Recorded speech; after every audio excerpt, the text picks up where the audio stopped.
Programa Fora da Curva. Jornalismo, crítica e diversidade. Bom dia, ouvintes das rádios universitárias 99.9 FM e 820 AM. São 11h30 da manhã e começa agora o Fora da Curva, o programa que fala o que a maioria cala.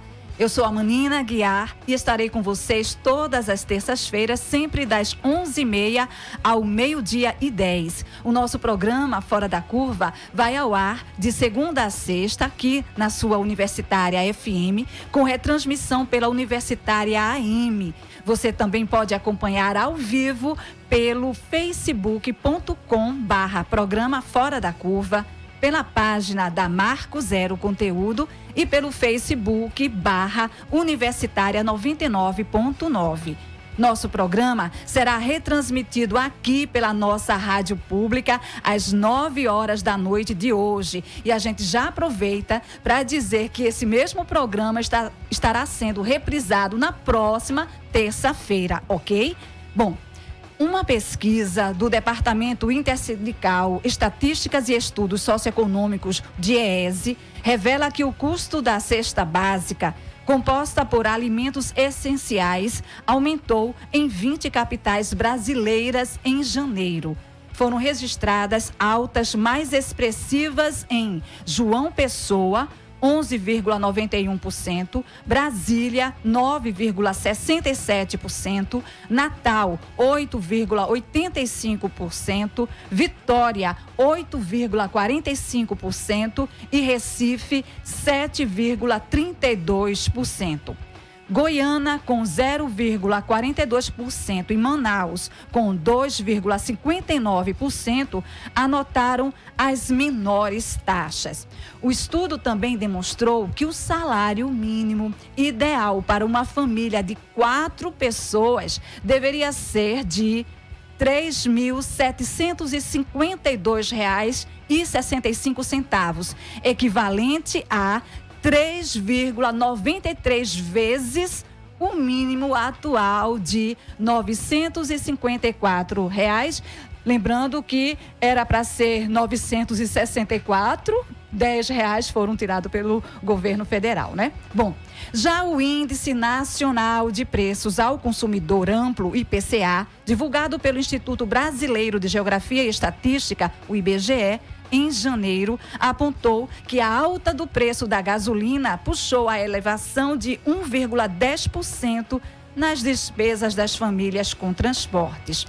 Os combustíveis ficaram 2,58% mais caros. O litro da gasolina subiu 2,44%. Item de maior impacto sobre o IPCA de janeiro, o equivalente a uma contribuição de 0,10 ponto percentual para a taxa de 0,29% de inflação do mês. O etanol aumentou 3,55%. No programa de hoje, queremos saber por que tanta carestia. Para responder esta e outras questões, nosso programa convidou o professor do Departamento de Economia da UFPE, João Policarpo Lima. Seja bem-vindo, professor. Bom dia, Manina. Vamos de novo aqui tentar conversar com os nossos ouvintes. Muito bem, também conosco a advogada Cariana Guérios, ela que é integrante da organização Gesto. Seja bem-vinda. Bom dia a vocês aqui da rádio, bom dia a todos os seus ouvintes. Bom, e o pessoal está acostumado a ter conosco, não é? A presença sempre do nosso querido companheiro da programação aqui de todas as terças-feiras, o jornalista Sérgio Miguel, da Marco Zero Conteúdo. Bom dia, Sérgio. Bom dia, sempre um prazer estar aqui. Muito bem, começamos com o professor. Professor, qual a razão da alta nos preços de produtos de primeira necessidade no Brasil? Olha, a pesquisa que foi mostrada, né, mostra que há uma variação grande entre as capitais que foram pesquisadas. Não? São situações, né, mais localizadas e os preços dos produtos, principalmente agrícolas, eles variam principalmente em função de oferta, né, de safra, que às vezes mais generosa, às vezes mais escassa. Aí, dependendo dos produtos que são consumidos em cada cidade, em um maior volume, alguns produtos impactam mais nesses índices de preços, porque eles são produzidos em outros locais mais distantes, chegam mais caro, às vezes o custo de transporte impacta mais. Então, nós temos aí uma parte desse aumento devido à variação de safra, de oferta de alimentos. Outros aumentos são devidos a decisões governamentais, por exemplo, aumento de gasolina, aumento de gás de cozinha, que vai impactar sobre o custo de transporte de uma maneira geral e principalmente das famílias que consomem diretamente gasolina e o gás de cozinha, que impacta sobre todos nós. Então, isso aí é uma decisão da Petrobras e da rede de distribuição desses derivados de petróleo, que tem uma participação grande nos preços. Nós vimos recentemente a divulgação por parte da Petrobras do preço que é vendido na refinaria e o preço que é vendido na bomba. Então, aí tem uma participação grande da distribuição, de margem de lucro, de oligopólios que se formam, que controlam preços e aumentam as margens de lucro, e de participação também dos impostos. Então, tem uma série de itens que contribuem para que os preços, principalmente dessa cesta básica, tenham aumentado. E são itens variados, mas, de uma maneira geral, esses que eu mencionei são os mais relevantes, os mais importantes. Uhum. Bom, a gente tem um outro dado aqui, que cerca de 50 milhões de brasileiros e brasileiras, o equivalente a 25,4% da população, vivem na linha da pobreza e tem renda familiar equivalente a 387,7 centavos, ou seja, 5,5 dólares por dia. Esse é o valor adotado pelo Banco Mundial para definir se uma pessoa é pobre. Aí a gente faz um recorte já de imediato, né? Que durante muito tempo se lutou para que tirar, né, a população da pobreza, né, de sair do mapa da fome, e houve todo um esforço, se conseguiu sair e a esse novo retorno, né, complementando a informação. Bom, tem um outro dado. Esses dados agora são do Instituto Brasileiro de Geografia e Estatística, o IBGE, e fazem parte da pesquisa Síntese de Indicadores Sociais 2017, o SIS 2017. E ela indica ainda que o maior índice de pobreza se dá na região nordeste do país, onde 43,5% da população se enquadram nessa situação. E a menor, adivinha, claro, né? O Sul, com 12,3%. Então, Cariana Guérios, qual, então, é essa relação entre a alta nos preços de remédios, do transporte, da educação, alimentação e o empobrecimento da população? Bom, a gente infelizmente está vivendo um momento de retrocessos, né? Onde as pessoas têm a alta dos preços. Infelizmente, com a alta dos preços, as pessoas estão sem acesso ao mercado de trabalho, não é? Por diversos motivos. Primeiro, porque realmente não tem trabalho, principalmente com essa reforma trabalhista que houve. Isso foi muito ruim para os trabalhadores e trabalhadoras, certo? E segundo, infelizmente, muitas das pessoas, a questão da educação. Hoje em dia, o mercado ele está bastante exigente. Então, pessoas que têm um nível intelectual satisfatório não estão conseguindo acessar o mercado, inclusive o mercado com qualidade, porque tem engenheiros, advogados, enfim, que estão se submetendo a ganhar salários baixos, porque, infelizmente, o mercado ele está dessa forma. Né? Imagina as pessoas que não tiveram acesso à escolaridade.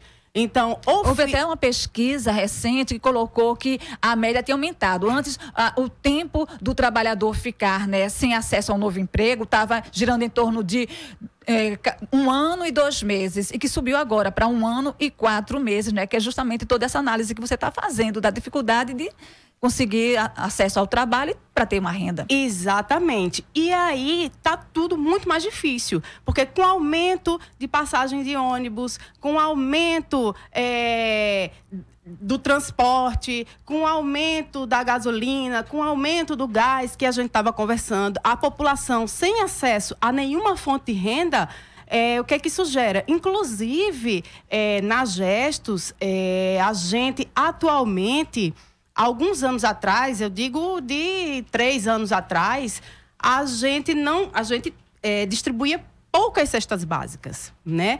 Estava distribuindo 1 ou 2 cestas básicas. De um ano para cá, a gente tem feito projetos para conseguir cestas básicas, a gente tem feito campanhas para conseguir cestas básicas, porque cada vez mais tem chegado pessoas na instituição em situação de extrema miséria, de extrema pobreza, onde nem os R$387 elas têm para viver.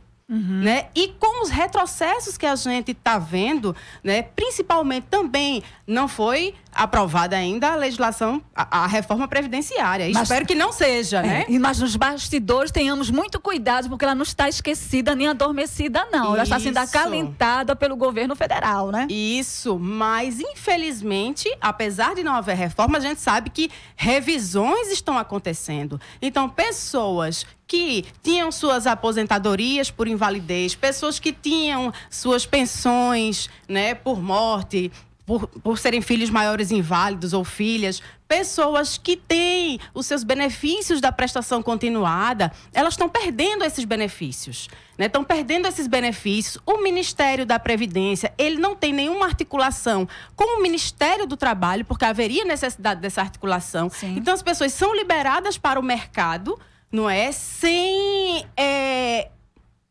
condições efetivamente para trabalhar. Condições, muitas vezes, de saúde, porque eles liberam as pessoas, dizendo que as pessoas têm condição de trabalhar, quando as pessoas não têm condição de trabalhar, e condições, inclusive, no sentido da capacitação, porque a gente ouve muitos relatos nas Gestos de pessoas que foram encaminhadas pelo INSS para reabilitação e, de fato, essa reabilitação não existe. As pessoas vão lá apenas para assinar um ponto e são liberadas. Então, quando as pessoas são liberadas para o mercado, elas estão desatualizadas e sem condições de ingressarem no mercado de trabalho. Então, essas pessoas vai acontecer o quê? Novamente, essa população vai adoecer, porque você não tem nenhuma fonte de renda, muitas vezes nem dinheiro para o transporte. No caso das pessoas vivendo com HIV, que é a população que a Gestos trabalha, as pessoas estão prejudicando os seus tratamentos, porque as pessoas não têm dinheiro, nenhuma fonte de renda, consequentemente não têm dinheiro para pegar um ônibus, buscar seus medicamentos, fazer os seus tratamentos, fazer os exames. E a consequência disso é o adoecimento. Cariana, e assim, a gente tem um item aqui que foi colocado que os remédios, não é? Porque uma boa parte, né, foi garantido por muita luta para que o governo cumprisse o papel dele, né, de estar dando essas medicações para o contribuinte e para quem estivesse precisando. E com essa nova fase que nós estamos vivendo, alguns medicamentos também estão pesando, porque estão sendo retirados, né, da gratuidade, e as pessoas que quiserem continuar o seu tratamento têm que ir por outros meios. Então, isso também, de certa maneira, a carestia chega, inclusive, aí dentro desse item tão importante para vocês que trabalham, né, na Gestos. Isso. Infelizmente, as pessoas estão, de fato, morrendo, não é? Por conta de toda essa condição. Isso, eu estou falando das pessoas que têm um problema de saúde grave, e às vezes nem é tão grave, mas por conta dessa carestia, por conta desses retrocessos e falta de acesso, acaba que a saúde se agrava, né? E aí a pessoa... E imagina as pessoas que não têm também nenhum problema de saúde e acabam adoecendo do ponto de vista, inclusive, da saúde mental. Porque são tantas as necessidades e são tantas as faltas de acesso, não é, que você não vê outra alternativa. Isso interfere, infelizmente, no aumento da violência, em toda essa desestrutura que, infelizmente, estamos vendo no nosso país. Professor, eu lembro que um período atrás, não é, de aumentos exagerados de preços, as mulheres saíam com as suas listinhas e, inclusive, grupos de mulheres foram fortalecidas para lutar, né, contra os aumentos de preços. E aí a pergunta vai nesse caminho. Então, a gente tem que voltar para esse tempo. O que precisa ser feito para que esses preços não continuem subindo?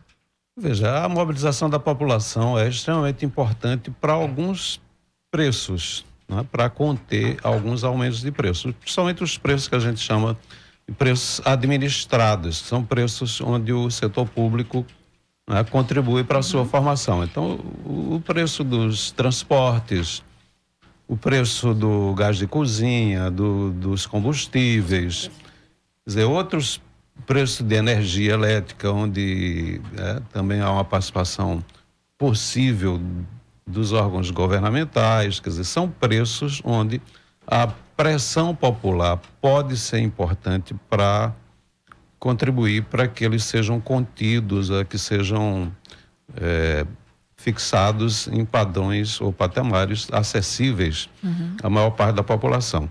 Outros preços, né, alimentos e outros itens, já a participação popular já é mais distante, digamos. Aí o que se pode pleitear é que o Estado intervenha, que o governo adote medidas que proporcionem os preços se manterem mais estáveis. Mas aí já são, digamos, situações um pouco mais difíceis de interferência, quer dizer, uma interferência indireta, mas não Esse impossível. ano, por ser um ano eleitoral, seria Não assim até mais impossível. interessante para a população? Haveria uma chance maior? Porque Sim. as eleições estão aí, né? Uma pressão popular, de repente, Sim, possa... uma pressão popular está faltando nesse país. Nós estamos vendo apaticamente esse país ser entregue, né, às empresas estatais, às decisões governamentais, né, serem tomadas em favor de grupos de interesse, de empresas multinacionais, e a população está assistindo completamente apática essa situação. Nós estamos tendo reformas trabalhistas que diminuem enormemente os direitos trabalhistas. Nós temos uma reforma da Previdência que está posta aí como pauta e que é colocada como um apocalipse que está prestes a acontecer e que, na verdade, não é bem assim, não se explica corretamente. Se criou um mito de que, sem reforma da Previdência, nós vamos ficar todos sem aposentadoria. São coisas postas, né, de forma catastrófica. E a intenção é o quê? É garantir rendimentos governamentais para determinados setores da sociedade. Então, a sociedade que não participa desses eventuais ganhos está apática e precisa realmente reagir.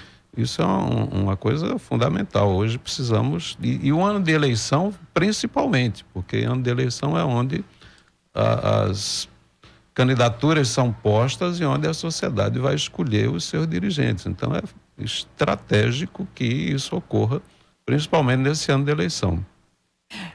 Sérgio Miguel, e aí, a mídia, como é que está vendo está sendo colocado para as pessoas? Eu queria fazer uma análise a partir do mais geral e sobre a cobertura da economia que é feita pela mídia. E é um setor, uma parte da mídia tradicional, que a mídia tradicional dá muita importância a essa cobertura econômica. E com todo sentido, porque é uma coisa que afeta diretamente na vida das pessoas. Tá? A economia afeta isso diretamente. E a economia, todas essas conversas que a gente sempre tem aqui, quando a gente traz o assunto da economia aqui para Fora da Curva, é um tema muito complexo. E tem muitas visões distintas. Tem muitas maneiras de se ver, tem uma coisa, observando de fora, que tem vários caminhos para ser seguido. E eu acho que um dos problemas principais da cobertura da mídia é que parece que só existe uma visão da economia. Só existe uma forma de ver, essa forma que cria essa narrativa, que a reforma da Previdência, como o professor falou, se não acontecer, vai ser o fim do mundo. É uma visão que coloca uma planilha de Excel como uma coisa mais importante. Sabe? São os dados, são os números, só isso. Não explica devidamente quais são os dados. Os dados não são expostos claramente. Então, você tem várias possibilidades de chegar a determinados resultados, mas a mídia faz visão catastrófica. Exatamente. Então você tem tudo isso que a defesa da reforma trabalhista, é uma mídia que é uma visão da economia como se tudo que fosse público é ruim, tudo que for privado é bom. É uma visão que tem o lucro, ou seja, resumindo, a cobertura da economia feita pela mídia tradicional é do ponto de vista do mercado. Isso gera distorções. Mas a cobertura da economia também não é fácil você fazer. Talvez o grande trabalho do repórter que faz a cobertura da economia é traduzir toda essa complexidade para uma linguagem que as pessoas entendam. E em alguns momentos a mídia faz isso, consegue fazer com que as pessoas entendam mesmo, porque é muito difícil entender essa complexidade da reforma da Previdência, reforma trabalhista e tal. Mas quando fala carestia, preço alto, isso é uma coisa que atinge, que as pessoas sentem mais diretamente. E a mídia trata muito desses assuntos.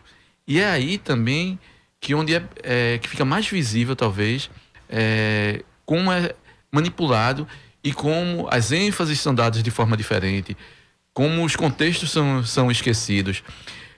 Um exemplo, assim, vamos pegar, que eu acho uma coisa muito emblemática, o tomate. O tomate, em 2013, virou um assunto nacional.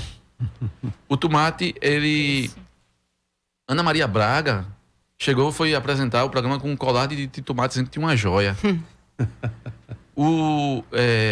Virou meme na internet, piadas, chás, caricaturas, todo tipo de brincadeira com tomate. E ficou parecendo, o Financial Times, um dos principais porta-vozes do mercado de jornal inglês, chegou a fazer uma reportagem mostrando que o tomate poderia comprometer a reeleição de Dilma. Nossa. Isso no início de 2014. A sensação que se passou é que estava tudo fora do controle, a inflação estava totalmente descontrolada. Nos primeiros 4 meses, eu estava dando uma olhada na cobertura da imprensa. Eu posso fazer até uma analogia, né? O tomate que coé, vermelho, lá, né? Era o perigo vermelho, né? Teve muita dessas... Era o perigo vermelho naquele momento. Já teve a do chuchu também. Já teve do feijão. E o tomate teve nos primeiros 4 meses de 2013, um aumento de 72%. Olhando retrospectivamente, você vai ver que foi... E depois baixou. Período de chuva, seca, todas essas coisas impactam muito. E o tomate virou assunto nacional. 72% em 4 meses. Eu estava dando uma olhada. Só em janeiro o tomate já subiu 45%. Ninguém escuta falar de tomate na imprensa. Não escuta, o tomate saiu. Voltou a subir intensamente. Subiu 45% só em um mês. Então sumiu. De onde é que vem essa decisão de tirar o tomate do... Por que Ana Maria Braga não está de novo com um colar de tomate? Então, essas são decisões editoriais e que mostra, isso ilustra perfeitamente como é a cobertura. Em 2013, a mídia colocava todos esses memes, reproduzia nas páginas dos seus jornais, dos seus telejornais, estava lá reproduzido. As brincadeiras ocupavam. Se você for pegar agora, talvez o assunto que pudesse ter foi o gás, que teve um aumento relativo. O gás também virou meme em parte da internet. Se você lá tem muitas piadas. Sim. Mas o que foi que o jornal O Globo fez? Em 2013 ele botava lá as brincadeiras todas nas suas páginas do jornal. Agora ele fez uma checagem para mostrar que um dos memes que estavam circulando estava errado. Teve essa preocupação, esse né? meme está errado.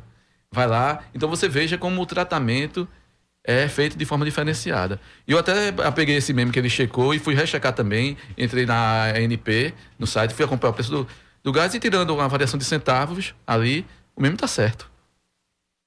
Mas isso é um outro assunto. Então, mas que tem o poder da mídia e da comunicação e que atinge toda uma população, sai com uma verdade, a análise feita por eles e não uma checagem que você teve a curiosidade, como profissional que é, de ver que estava certa. Então, realmente, a informação... Agora, tem muito meme errado também. Isso eu só estou dizendo nesse caso específico. É muito bom ter cuidado. Tanto os memes que a gente discorda e principalmente com aquilo que a gente concorda. Que aí é quando a gente corre o risco de reproduzir também essa coisa errada. porque às vezes beneficia a gente. Então é preciso ter muito cuidado com essas coisas. Com essas coisas precisa ser checado. Mas assim, essa questão do tomate, eu acho que ilustra muito bem como a cobertura de economia pode ser tendenciosa. É só a maneira, as ênfases que você dá e essas escolhas que você faz. Em economia, a questão psicológica, a percepção da população dessas coisas tem um peso muito grande. Às vezes, isso pode fazer com que aquela mentira se torne realidade. Então, é preciso ter muito cuidado na leitura, na análise da cobertura da mídia tradicional nessas questões econômicas. Muito bem, olha, a gente aproveita a oportunidade que já chegou uma perguntinha aqui do pessoal que está acompanhando pelo Facebook, e a pergunta é para o senhor, professor João Policarpo.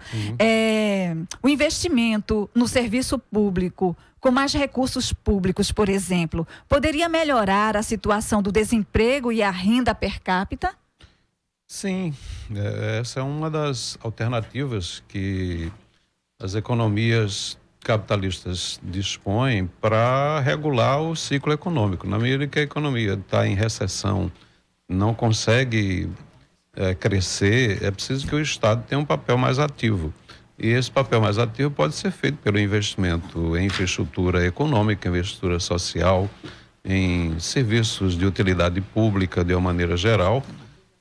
E um Estado mais ativo, não só ele próprio fazendo os investimentos que são requeridos mais diretamente pela infraestrutura, mas também tentando criar condições, organizando a economia, coordenando as decisões no sentido de promover a retomada do investimento. Não é o que nós estamos assistindo. Quer dizer, o que nós estamos vendo é uma economia que está em recessão, que provavelmente vai ter uma recuperação em 2018, mas que ainda vai ficar muito aquém do que era em 2014. E recuperação essa que poderia já ter sido mais intensa e poderia ter começado em 2017. Mas a participação da política econômica, o governo, né, a principal preocupação é austeridade, são medidas de corte de gastos, são medidas de equilíbrio de orçamento, e essas medidas não promovem o crescimento. Isso já está demonstrado em várias outras situações onde elas foram adotadas. Então é preciso que haja uma mudança e o Estado tenha um papel mais ativo na condição da economia para que haja recuperação do investimento, havendo recuperação do consumo, do investimento, o emprego volta a crescer, as pessoas voltam a encontrar trabalho e a renda volta a crescer. Muito bem, a gente tem um outro dado. Medido pelo Departamento Intersindical de Estatística e Estudos Socioeconômicos, o DIEESE, o índice do custo de vida do município de São Paulo subiu 0,95% na passagem de dezembro para janeiro. O resultado levou para 2,35% o aumento do custo de vida na capital paulista nos últimos 12 meses. Os dados coletados na capital paulista servem como um termômetro do comportamento da economia do país e levaram a imprensa internacional, Sérgio, a dizer que o gigante latino-americano é o campeão dos preços altos e dos impostos na região. Como é que você avalia essa situação, professor? Essa do fato de São Paulo ter preços mais elevados. Exatamente. Bom, São Paulo é onde a atividade econômica no Brasil se concentra mais intensamente. Então, nessas situações de grande concentração de atividades produtivas, em geral, os custos de aluguéis, de terrenos, a mão de obra se torna um pouco mais cara, porque tem mais demanda por mão de obra. Então, esses espaços onde o econômico se concentra mais, eles tendem a ter um custo de vida um pouco maior. Quer dizer, esse é o que a gente encontra, por exemplo, no Rio de Janeiro, em São Paulo, em Brasília. São Paulo mais intensamente. Então isso reflete um pouco essa deseconomia de aglomeração, como chamam os economistas, né? Na medida em que, quando concentra muito a atividade econômica em um determinado local, os custos também crescem associados a isso. Olha, uma coisa, uma observação, uma pergunta aqui de leigo, só de um observador. Sim. E da economia. O governo tem comemorado, torto a direito, a inflação muito baixa, uma das menores de um determinado período. Se não falha a memória, acho que o IPCA tá abaixo da janeiro meta. foi 0,29, assim, muito abaixo do que comumente vem acontecido. Por outro lado, a percepção da população, e isso você sente quando conversa com as pessoas, e até por mim mesmo, e é que originou inclusive esse programa, é que tá vendo as coisas estão mais caras. Sérgio, a gente vai para o supermercado, eu mesmo já vi, eu mesma tive que deixar alguns itens que antes eu comprava e que agora o orçamento não estava cabendo. Isso me parece, muito mais... Na visão de um leigo, me parece uma contradição. E eu não sei se o raciocínio é correto, mas me parece que a questão tem a ver muito com a fatia da população que está sendo atingida por isso. Me parece que a inflação, ela dá uma visão, ela é um retrato do país como um todo, do geral. E me parece que essa carestia atinge quem é mais pobre. Eu não sei se esse raciocínio faz sentido e que faz assim... a questão da carestia tem muito a ver também com o poder aquisitivo da população, que me parece que está diminuindo, né? Sim, Sérgio.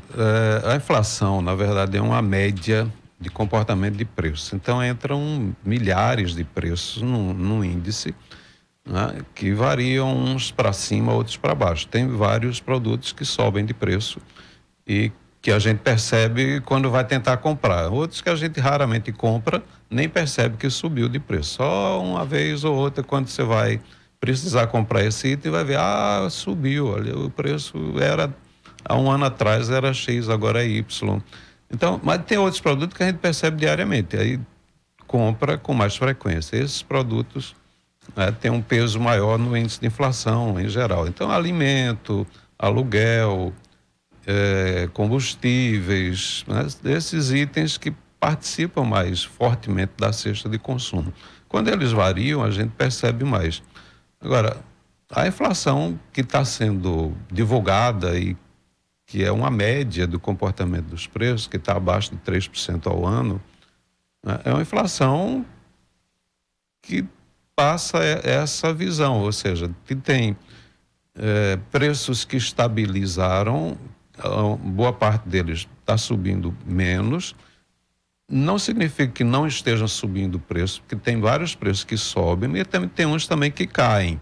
Então, na hora que você faz a média, uns compensam os outros, e a inflação tende a ficar mais baixa. Agora, é verdade o que você falou, que algumas famílias sentem diferenciadamente essa média de inflação. A média de inflação reflete, portanto, é uma situação média. Tem grupos de famílias que são impactados mais pelos preços que exatamente que sobem. Eu acho que... E que elas consomem mais esses itens. Se as famílias têm uma preponderância maior de consumo, por exemplo, as famílias de baixa renda, o alimento pesa muito mais. Então, quando o alimento sobe, isso representa um impacto grande no orçamento das famílias. Para as famílias de renda alta, o peso do alimento é muito menor. Então, às vezes não representa mais do que 1% ou 0,1%, sei lá, dependendo da renda. Então, isso também tem a ver com as condições de cada família, de cada estrato social. Quer dizer, então, o impacto é diferenciado mesmo, isso é verdade. Bom, eu queria aproveitar, né, já que praticamente o professor deixou uma deixa para a gente, é que a Cariana Guérios, ela também faz parte da Gestos, e a Gestos fez um relatório, não é, com os objetivos sustentáveis, e diz o seguinte, organizou com outras entidades em 2017 esse relatório, e esse relatório revela que o Brasil não deve alcançar a maior parte das metas relativas à promoção da igualdade social. E por quê? Bom, por conta do que a gente até já tinha falado no bloco anterior, por conta dos retrocessos, não é, que estamos vivendo. né, com essas reformas trabalhistas, com essa possível reforma da Previdência, que a gente sabe que está em stand-by, mas que provavelmente após as eleições ela vai voltar para a pauta. E eu creio que se realmente a sociedade, como a gente estava falando aqui, não fizer realmente uma movimentação de luta contra a aprovação dessa reforma, ela possivelmente será aprovada. Então, é necessário que todos e todas estejamos bem conscientes e vamos aí para a rua, enfim, pensar nas estratégias para impedir que isso ocorra, né? E a questão do congelamento de saúde, educação. Então, todas essas questões, todas essas perdas dos direitos sociais construídos pela Constituição de 88, né, que a gente está vivendo. Então, esse momento de retrocesso é isso que vai impedir, infelizmente, que a gente cumpra, né, essas metas que estão postas dos Objetivos do Desenvolvimento Sustentável.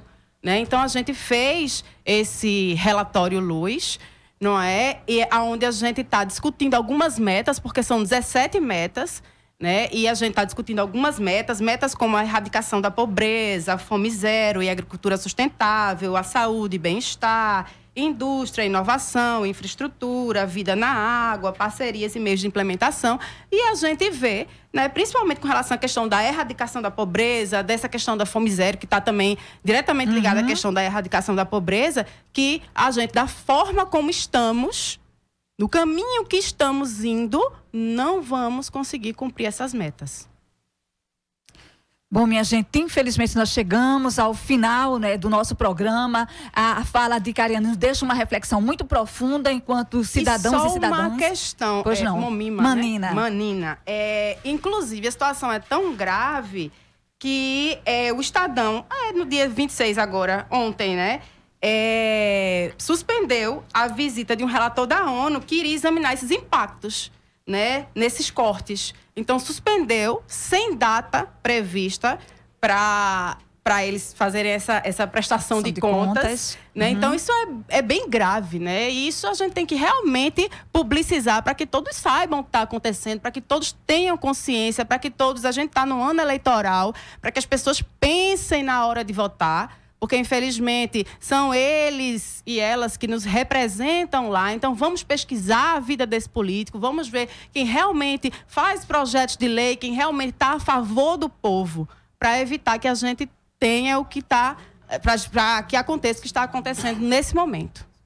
Muito bem, a gente, eu aproveito, né, o chamamento dela e para que a gente também, enquanto cidadãos e cidadãs, né, a gente é tão bombardeado pela mídia, é bom a gente ficar também com as nossas antenas bem ligadas para saber que rumo é que a mídia está colocando, se está trazendo uma informação que vai nos crescer e lutar, ou vai nos manter calada e ficar de braços cruzados. Pois é, o programa de hoje agradece a Cariane Aguérios e também ao professor João Policarpo por estarem aqui conosco e a você, amiga e amigo ouvinte, que esteve durante esses 40 minutos conosco.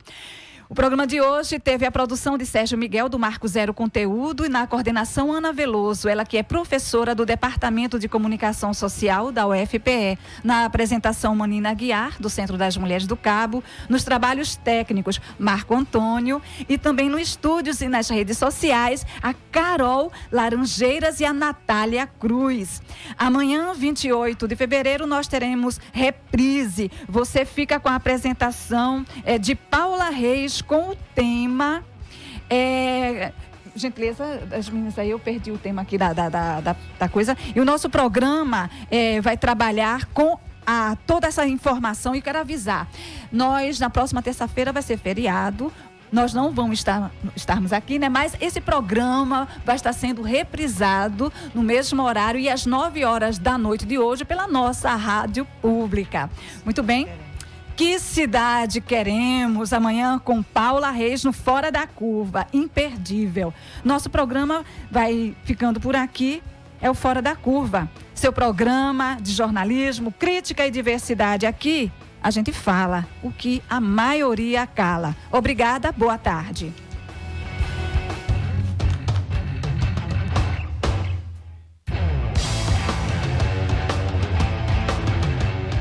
O programa Fora da Curva é uma realização do Departamento de Comunicação Social com o apoio do Departamento de Sociologia, do Núcleo de Design e Comunicação do Centro Acadêmico do Agreste e do Núcleo de Rádio e TV Universitária. Parceria com o Marco Zero Conteúdo, Centro de Cultura Luiz Freire, Centro das Mulheres do Cabo, Centro Sabiá e Terral Coletivo de Comunicação. Esse programa fica disponível nas nossas redes sociais, na nossa página do Facebook, no canal do YouTube e no Mixcloud.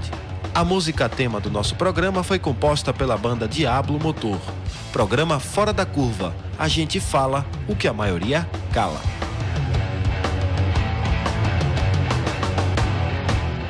12 horas.